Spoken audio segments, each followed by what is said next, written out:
Hi everyone, happy Sunday. Hope you've been enjoying all this wonderful weather we've got with spring coming on. So, something for us to think about. Sometimes it can be really challenging or difficult to try something new or to feel brave when something might seem a little scary or it's just something new or different. Maybe if you've had to move to a new house before, or you've had to meet new friends and had to introduce yourself, or you're thinking about going back to school this fall because that's going to be a different kind of experience after everything we've had this year. So I want us to kind of think about that a little bit as we're moving into this first Sunday after Easter, because there's still some more things that we can learn from our Easter story.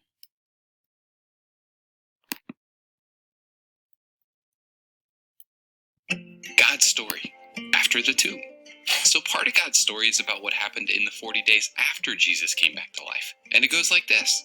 Remember when Jesus came to earth, healed people, taught people about the kingdom of God, and then died for the punishment we deserve? And then how he came back to life? It's all true. That really happened, but it took some time for Jesus' followers to hear this good news.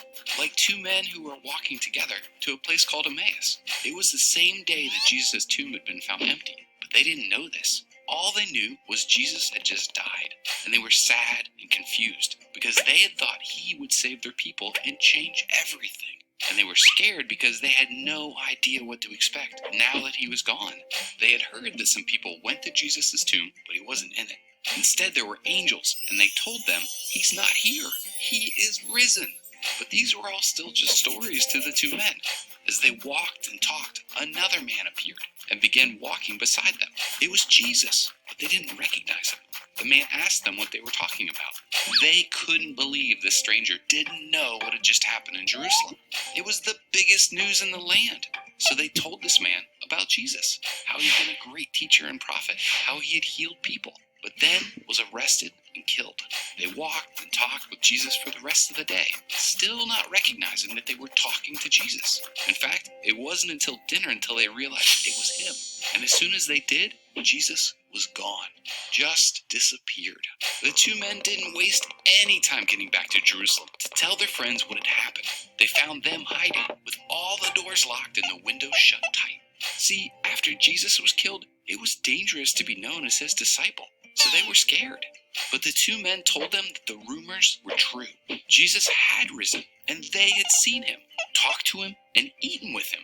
And as they were telling this story, Jesus appeared to the disciples again. Even though the doors and windows were locked, maybe they thought they were seeing a ghost. Maybe some of them weren't even sure it was him. But Jesus knew their doubts and told them, "See my hands. Reach out your hand and put it into my side. Stop doubting and believe." This was the same Jesus they knew, the same Jesus they had watched teach crowds and heal people. He was real, not a ghost, not a dream. It was Jesus, and he was right there with them. But this wasn't the last time Jesus would appear to his friends. Later, Peter and some of the other disciples went to the Sea of Galilee. They stayed up all night long fishing, but didn't catch a single thing. In the morning, a man called to them from shore, "Do you have any fish?" Now, this was Jesus, but just like before, the disciples didn't recognize him. When they told this stranger that no, in fact, they hadn't caught any fish at all, he told them, "Throw your net on the right side of the boat and you will find some." They did as he said, and immediately the net was completely full of fish. Right then, one of the disciples in the boat, John, knew that he was seeing Jesus. Peter jumped in the water and got to shore as fast as he could. When he got there, there was a fire with bread and fish on hot coals. There, the disciples and Jesus ate breakfast together, just like they had before.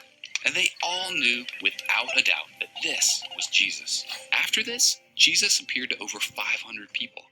And later, the Bible says Jesus was taken up into heaven. But just because Jesus wasn't on earth with his friends didn't mean they were alone. Jesus had told them he would leave, but he also said he would send the Holy Spirit to be with them, and that one day he will come back and make everything new. And that's the story of what happened after the tomb. So in case you missed it, here's the quick version. Jesus died. He came back to life. He spent time with his friends. He was taken up into heaven.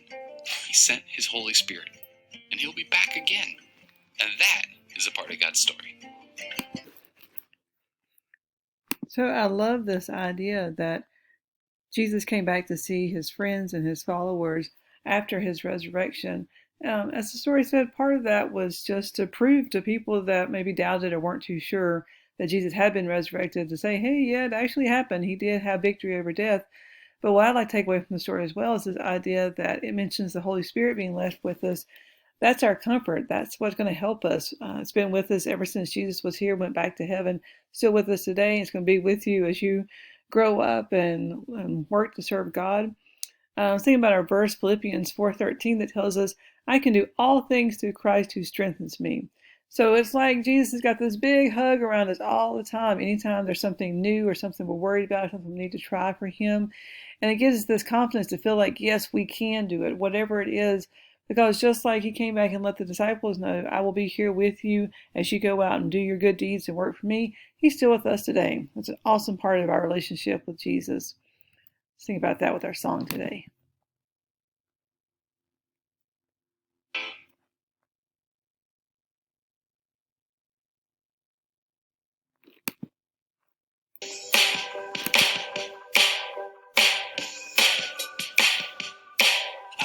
Joy, joy, joy, joy down in my heart. Where down in my heart? Where down in my heart? I've got the joy, joy, joy, joy down in my heart. Where down in my heart to stay. And I'm so happy, so very happy. I've got the love of Jesus in my heart, down in my heart. And I'm so happy, so very happy. I've got the love of Jesus in my heart. What else you got? I've got the peace that passes understanding down in my heart. Where down in my heart? Where down in my heart? I've got the peace that passes understanding down in my heart. Where down in my heart to stay. And I'm so happy, so very happy. I've got the love of Jesus in my heart, down in my heart. And I'm so happy, so very happy. I've got the love of Jesus in my heart. I've got the wonderful love of my blessed Redeemer way down in the depths of my heart. Where down in the depths of my heart? Where down in the depths of my heart? I've got the wonderful love of my blessed Redeemer way down in the depths of my heart. Where down in the depths of my heart to stay. And I'm so happy, so very happy. I've got the love of Jesus in my heart, down in my heart. And I'm so happy, so very happy. I've got the love of Jesus in my heart. I've got the love of Jesus in my heart. I've got the love of Jesus in my heart. That is a wonderful promise that we always have that love in our hearts. It's going to help us get through everything in life.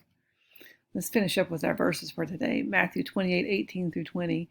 Jesus came to them and said, all authority in heaven and on earth has been given to me. Therefore go and make disciples of all nations, baptizing them in the name of the Father, and the Son, and the Holy Spirit, and teaching them by everything I commanded you. And surely I am with you always to the very ends of the age. And that's a wonderful promise from God for all of our days. I hope you guys have a great week. Goodbye.